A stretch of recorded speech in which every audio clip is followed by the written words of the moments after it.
In this video, we're going to solve this particular problem which appear in the year 2020. So in this particular problem, we are having a arithmetic sequence of positive integer a1, a3 and goes on up to an or something like that. And we have another series that is also a GP, that is the series including the elements of B1, B2, B3 and all that stuff. It is given that the first element of that AP series and GP series are equal and they are equal to C. Now we have to find out, right, the values of n such that 2 times of the sum of a1 to an is equal to the sum of b1 to bn. Okay, that's it. So let's go ahead and solve this particular problem. So first, we consider the AP series of A1 to AN. Now, common difference is 2. So therefore, the sum of A1 to AN will be equal to, obviously, you will use the direct formula. So it will be n by 2, 2A1 plus n minus 1 multiplied by 2, the common difference. Now, if I calculate a little bit, we can find out that 2 get cancelled out. So it will be n into A1 plus n minus 1.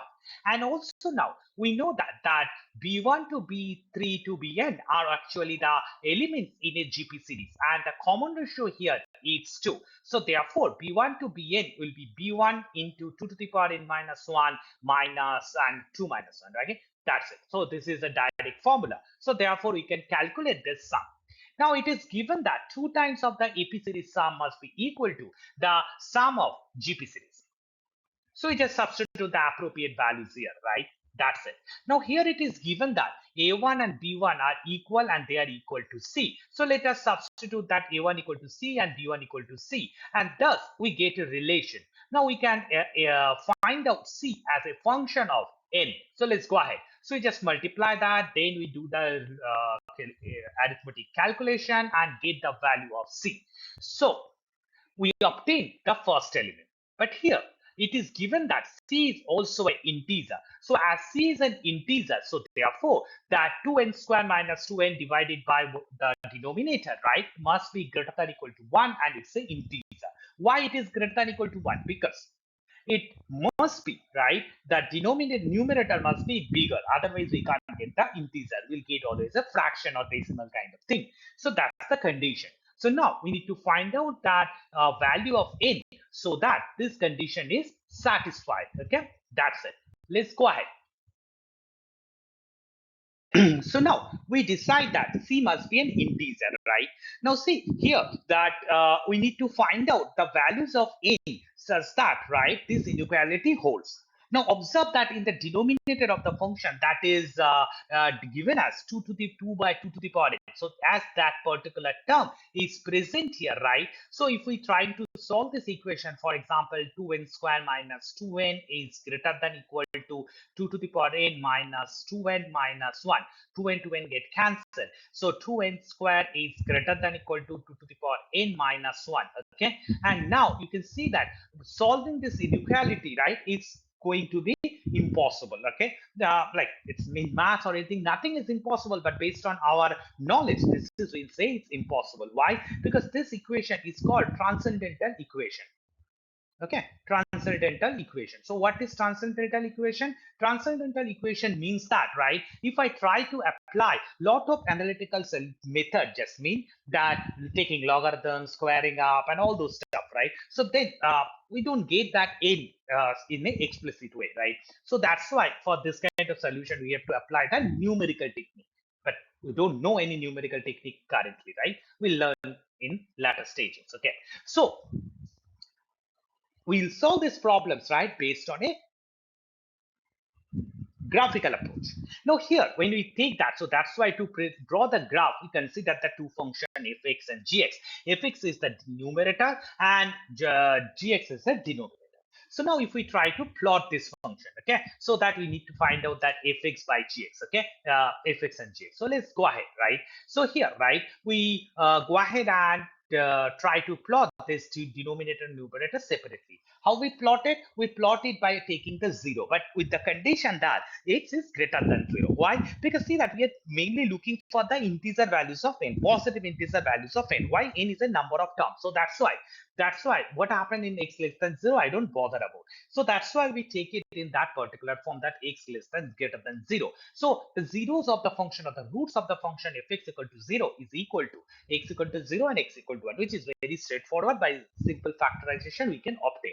So therefore the graph of fx cross the x-axis at x equal to 0 and x equal to 1. So that's why we take the x-axis and y-axis, take the point 0 and 1, and we draw a graph. Now this graph will be definitely a parabolic nature because it's a quadratic equation. Okay, so now we need to plot the function gx. Now let's go ahead and try to sketch the function gx. Notice that, right?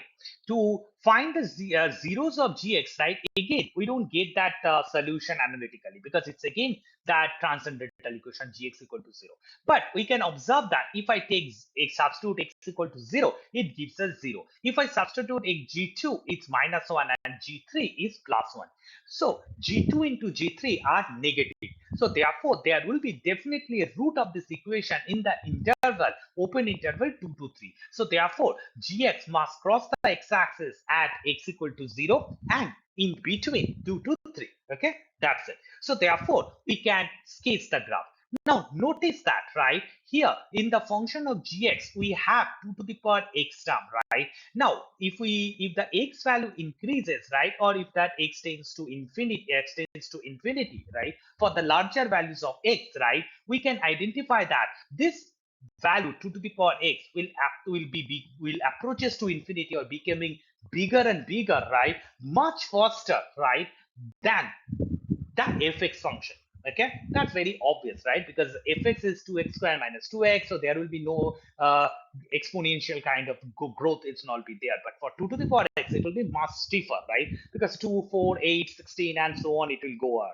But for x square, it will be 2, 4, 8, 16, 32, 64, and all that. So you can understand that, right? The power. So therefore, right, we consider that graph now. So we can gx as is going faster, so we can understand this curve will be more faster, right? So this is the sketch, right? Not the original. If you plot using any software tools and all that stuff, maybe the graph looks like little differently, but that's okay, right? But here we need to understand the sketch because obviously in exam or anywhere, we don't know how to draw the graph with a proper software tool like any toolbox, right? So that's why, right, we go ahead with that sketch method. Okay, so we're able to draw the function of gx and the function of fx. Now observe that they will intersect at two particular points. Let's go ahead and find out that x equal to alpha and x equal to beta. Now these are the roots of the equation fx equal to gx, or from that we can find when fx is greater than gx and so on and so forth. But unfortunately, we don't get the value of alpha and beta. Okay, as I said earlier, that they are the solution of the transcendental equation. See that we already obtained x equal to alpha and beta, just assuming conceptually. So now they will say that there exists some value alpha beta is a real number, not integer. Alpha beta says that, right, when fx is less than gx, when it lies into 0 to alpha. Why? Because see that in this particular case, right, the gx curve is above, right, and fx is below. So therefore gx is greater than fx. If I go ahead and take the next interval alpha to beta, here the blue curve that fx is greater than gx, right? And for the remaining thing, right, that x greater than beta, right, there will be fx is less than equal to gx. Now notice that our c is actually equal to, right, fn uh, fn by gn. Okay, so c is fn by gn. So therefore, as c is an integer, so therefore we are mostly need, right, the condition such that fn is greater than gn. So therefore in our analysis, right, we need to consider, right, the interval, right, when fx is greater than equal to z. That means, right, we need to find the value of alpha beta such that, right, this condition is satisfied. So we understand from here that, right, there will be a particular value of x equal to beta such that if greater than of that, right, greater than of that value, particular beta value, our C cannot be an integer, right? So that we can apply some trial and error. So what the trial and error? Suppose we will try from n equal to 0, n equal to 1, 2, 3, 4, 5, and so on, right? So in such one cases, suppose I get x equal to 10, n equal to 10. And for n equal to 10, we obtain that, right? That fx is not greater than equal to g or fx less than g, because that's obviously from our sketch analysis. So therefore, we'll say we'll stop at that particular point, and we can find that how many integers less than that beta will be satisfied. So now we have to go ahead for the trial and error method. We construct that following table. Take n equal to 1. For n equal to 1, we need to calculate fn and gn, right? So here, fn is greater than equal to gn, which is required to be c as an integer. So therefore, it is satisfied. What is the c value? That is 0. But c is not an integer, so you have to reject that. N equal to 2. Here, f2 is 4. G2 is minus 1. Again, the inequality is satisfied, but C is negative, which is not a positive integer. So you have to reject it. Take n equal to 3, right? The inequality is satisfied and C is 12. So it is an accepted solution. Take n equal to 4. We calculate F4, G4, right? But the inequality is satisfied and C is not an integer, so rejected. And similarly, if we proceed and go ahead, right, we can see that up to n equal to 1 to 6, right, that we don't get, right, a solution, right, only one solution, that is 12, right. That's it. Let's go ahead and substitute 7 now. What is F7? 84. What is G7? Is 113. So the inequality is not satisfied. So as the inequality is not satisfied, right? So therefore, C cannot be integer as well, because we already find our sketching analysis, we saw it, that if we able to find a particular point beyond that, the fx is not greater than equal to gn, or gn is greater than fn. So then afterwards, right, there will be no such point we receive, so that the inequality will be satisfied. Hence, we obtain that C will have a integer value only for one case, and in that particular case, right, C is equal to 12, okay, and it is obtained for n equal to 3, right. So therefore, there are only one possibility for which the given equality 2 times of a1 to n equal to b1 to bn is satisfied. So therefore, the correct answer is 1.